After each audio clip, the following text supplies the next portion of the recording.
Santos e Vasco da Gama. Temos os gols da partida? Nossa vai dar para passar? É gol que não acaba Vasco mais. Da Gama não foi liberado.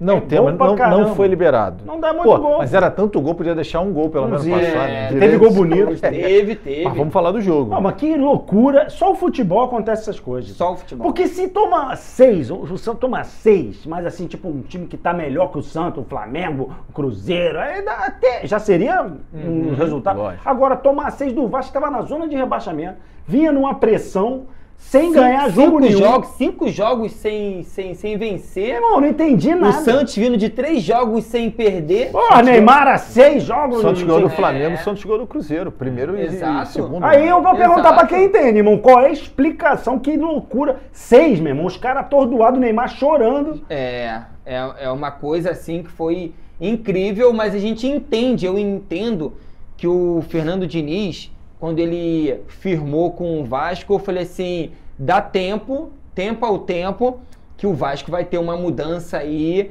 os jogadores vão assimilar o trabalho do Diniz, e aí teve a parada da Copa, quando parou, ele ganhou, meteu 3 lá no Morumbi, no São Paulo. No São Paulo, então já tá acostumado. De jogar lá no Morumbi, né? Em 2 jogos no Morumbi, 9 gols. Dos 25 gols que o Vasco fez no campeonato, 9 foram no Morumbi. Mas a festa era pro Santos.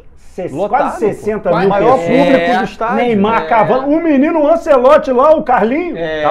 O técnico da seleção assistindo. Era o palco pro Neymar brilhar. E aí a galera já falando na transmissão. Os coleguinhas, tem que falar, os coleguinhas. Não, porque o Neymar vem numa sequência, agora ele vai ter que ser chamado. Meu irmão, tem que chamar o Felipe Coutinho, parceiro. Que bagunçou o Coreto, dominou. O Coutinho jogou muita bola, né? Fez um belíssimo um dos melhores jogos. E tem um take no final, que isso é coisa de diretor de televisão. DTV. O cara tá lá no Neymar chorando, irmão. O Neymar abraçado, chorando. Corta pro Coutinho rindo. Vamos por partes em relação a essa partida. Ele chegou a ser treinado pelo Diniz, não? Não, mas muitos amigos que trabalharam com ele já contou história. Inclusive eu tô sempre junto com o Felipe Melo, que fala que foi o melhor treinador que ele teve na carreira dele, o Fernando Diniz. Encontrei com ele alguns dias atrás na churrascaria, conversamos um pouco eu com o Fernando Diniz também. Então eu admiro muito o trabalho dele. Não tive a oportunidade de trabalhar com ele e se enfrentar. E eu me lembro no Cruzeiro, a gente sempre teve um ótimo time. Nós viemos jogar aqui contra o Fluminense do Diniz, tomamos 4. Caraca, era dureza. E era um timaço no Cruzeiro, tá? E era um timaço, a gente tomou 4. Jogou, era o timaço que ganhou Copa do Brasil. E aí tomamos 4 aqui no Maraca. Então, realmente, isso ficou marcado também. Agora o Diniz, para mim, ele é diferenciado. Então ele trabalha muito, o que eu vejo de diferencial no Diniz é que ele trabalha muito o mental dos jogadores, dos atletas. E ele abraça cada um, tu vê ele xingando, brigando, cobrando, mas é a coisa genuína dele que ele consegue agrupar todo o grupo e dar atenção a todos. Isso aí que eu conheço e o que eu observo é isso. Então, quando ele cobra ali os jogadores, os jogadores, eles não falam nada, entende que ele é assim desse jeito, mas na hora de abraçar ele abraça, não é só... Tu vê que o que ele falou é verdade, que no final o Neymar foi lá e abraçou, foi quem consolou o Neymar foi o Diniz. Calma, filho, vai dormir quente hoje, mas é do jogo. Falando em treinador, Gidão, quem foi o melhor treinador da sua carreira? O cara que você fala assim, pô, esse maluco aí 01. Pra mim foi quando eu recebi a ligação do Mano Menezes, eu tava no Palmeiras, meu último ano de contrato com o Palmeiras, o Mano me liga e ele fala pra mim voltar pro Cruzeiro. E aí já estava encaminhando a não renovação, tanto da minha parte quanto da parte do Palmeiras também, a gente já não entrou em acordo, e aí ele falou assim, volta que eu vou te tornar, mais uma vez, o melhor lateral esquerdo do país, do Brasil. E aí eu volto pro Cruzeiro, e ali ele firma ali aquela linha de 4. Muito se falava que ofensivamente, não tenho o que falar, sensacional. Agora na linha defensiva, de vez em quando deixa a desejar. E ele então fala isso de você... Vamos trabalhar. Aí ele trabalhou, ele priorizou, como ele sempre também trabalhou muito bem a linha de 4 dele, primeira linha. Sempre foi muito boa, o time dele se fez sempre como uma defesa sólida. E ali ele foi e começou a realmente a ensinar ainda mais, foi um professor. Ensinar mais ali. Egídio, ele viu os números lá e deu uma entrevista falando assim, Egídio, o Egídio tem que jogar menos. Jogar menos? Depois ele me chamou na sala dele e falou assim, gente, você tem que jogar menos. Eu falei, como assim, prof? Você vai 15, 20 vezes ao fundo. Você não vai mais 15, 20 vezes. Você vai no máximo 5 vezes na linha de fundo durante os 90 minutos. Durante um jogo, tu tem 5 chances para você ir no fundo. Então você vai escolher os melhores momentos para você subir.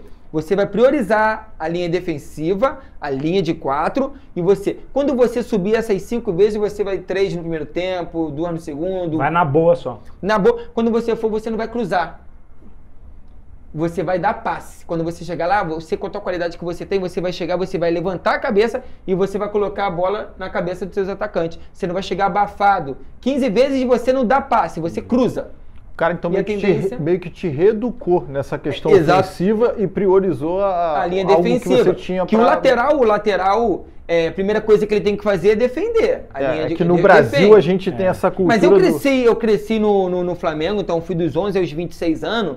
Foram 15 anos de Flamengo, que era assim, que eu era o Adílio, né, meu treinador na base, peguei o Andrade também, que Deus tenha, o Adílio. O Andrade também na seleção de base também, pegava a bola e vai pra cima, vai pra cima, vai pra cima. Então, a nossa escola carioca aqui, vai pra cima, é driblar. Então eu tinha isso, aí com o tempo eu fui pegando, e aí também tu criando mais experiência, com o tempo você começa a equilibrar mais, a defender mais, a tocar mais a bola, e na boa, então foi isso. Então pra mim, como professor, né, e eu jogador, atleta, o Mano pra mim foi o melhor que eu tive na questão, todos foram muito bons treinadores, que eu peguei, aprendi sempre muito com os treinadores, sempre aprendo muito com professores, mas o Mano, pra mim, foi o que ficou marcado como, da minha carreira, o melhor treinador.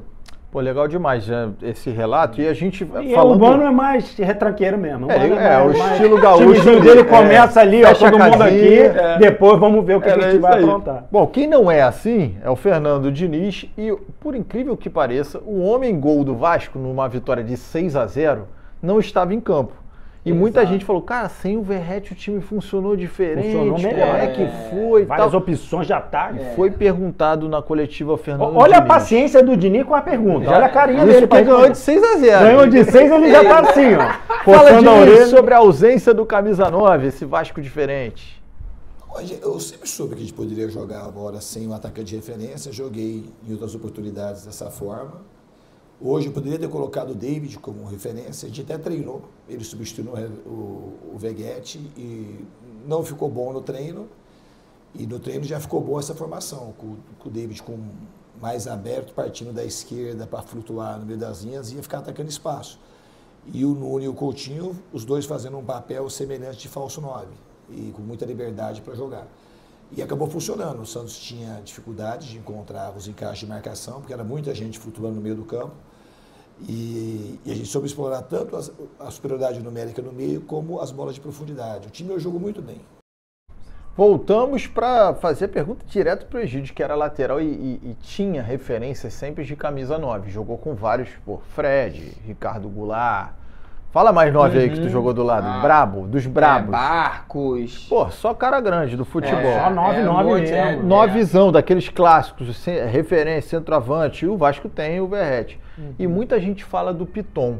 Queria primeiro a sua opinião, jogador da mesma posição que você, que você falasse sobre o Lucas Piton. Andou uma fase com a torcida pegando agora no pé dele, mas ele faz gol, inclusive ontem.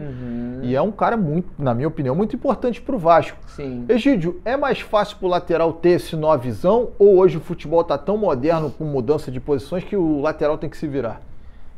O futebol ele modernizou demais. Era muito importante na época ter um referência. Você chegar, o Fred foi um dos melhores que eu peguei, centroavante, que nós tínhamos. Quando eu pisar aqui, eu vou no segundo. Tinha então, combinado já isso? Então você tem que estar alinhado com o lateral, ele sempre tem que estar alinhado com o centroavante. Hoje, com a modernização do futebol, o importante, como o Diniz falou ali, né, que ficou flutuando os jogadores ali, realmente eu, quando pegava um time que flutuava jogadores por dentro ali, que assim, que não tinha posição fixa, realmente dá uma confusão na marcação. Foi isso que ele fez e o Santos não se encontrou.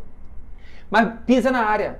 Os jogadores pisam na área. Lateral chega no fundo, tem mais de um jogador na área pisando. E aí, a qualidade do Piton? O Piton, ele pra mim, ele é um ótimo lateral. Agora, se a gente for perguntar, a torcida pegando no pé, qual o lateral da história do Brasil que a torcida não pegou no pé? Dos times, vamos até dizer, dos times grandes.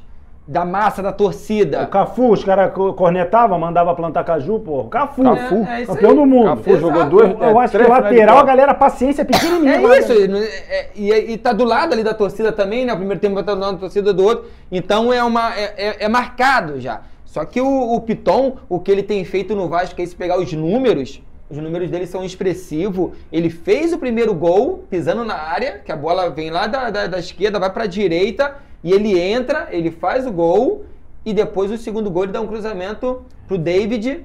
Eu acho ele um baita lateral, cara. Eu acho ele um baita lateral. Eu também. E acho que a Itália tá de olho para poder levar ele pro futebol italiano, naturalizá-lo. É um projeto... Aí vai dar trabalho pra ele. Pra mim ele é um dos melhores que tem hoje na atualidade aqui no Brasil. Você tem, assim, um top 3 dos melhores hoje do Brasil? O Piton tá. Quem chama a atenção? Piton tá. Tá me chamando a atenção o Piquerez. Tem uma regularidade muito boa. O Guilherme Arana, também do Galo, também são... Eu vou botar esses 3 aí, o Piton. Esses 3, eu tô contigo. Acho que eu acrescentaria no máximo um Alexandro do Flamengo pelo nome, o peso. Pela história e tal, mas é bem por aí. Acho que é bem por aí também. E muito difícil a posição do lateral, muita função para cumprir, Felipe. Já tem que defender, tem que atacar, tem que cruzar, tem que tocar a bola. É muito complicado, irmão. Ele é o que mais tem função dentro de campo, se a gente for ver. Mesmo. O atacante tá ali, o meia também tá ali. É o lateral e o ponta, se tiver um ponta. Que o ponta ele tem que ajudar o lateral então descer. Quando o treinador ele obriga o ponta também marcar, descer para marcar também. Ou seja, hoje em dia tem várias funções ali que o cara tem que cumprir. E o lateral tem que estar na ponta dos cascos. Que quantos quilômetros corria numa partida? Teve uma sequência. 2013 e 14 no Cruzeiro lá, era todo jogo 12. 12 km. Sprints. Era um tantão que a fisiologia do Cruzeiro levou, que era o Pimenta, que era o fisiologista lá, ele levou para a faculdade os números de sprint que dei num jogo.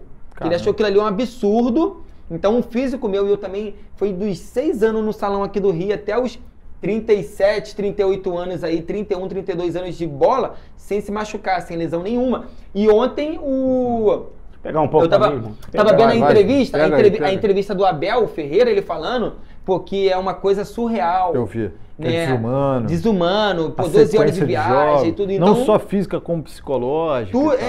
E aí foi que depois ele chama a atenção que isso pra gente, o Cruzeiro fazia muito isso na Libertadores, 2018 e 2019, fretar avião. E o Palmeiras ele só viaja só de fretado, que já tem um avião dela. O que explica pra galera. Antigamente tu ficava lá no check-in, a galera barulhando, perturbando. E hoje tem isso, e mesmo assim chama. Aí eu vejo até minha própria história com isso, de Deus ter me protegido, ter me guardado, que nenhuma lesão durante toda essa... Isso é raro, cara, na carreira. É um título também, eu considero como um título. O teu auge foi ali? Você se considera 13, 14, o do Cruzeiro, o melhor Egídio que eu fui o melhor, que eu fui eleito o melhor lateral esquerdo do Brasil, fui vendido pra Ucrânia. Que legal, Ucrânia. Mas em 2018... Tava calmo quando tu foi. Tava tranquilo. Calmo. E aí, curtiu esse corte aqui do Fute-Papo? Então chega junto no like, ativa o sininho e não esquece de se inscrever no canal. Bora!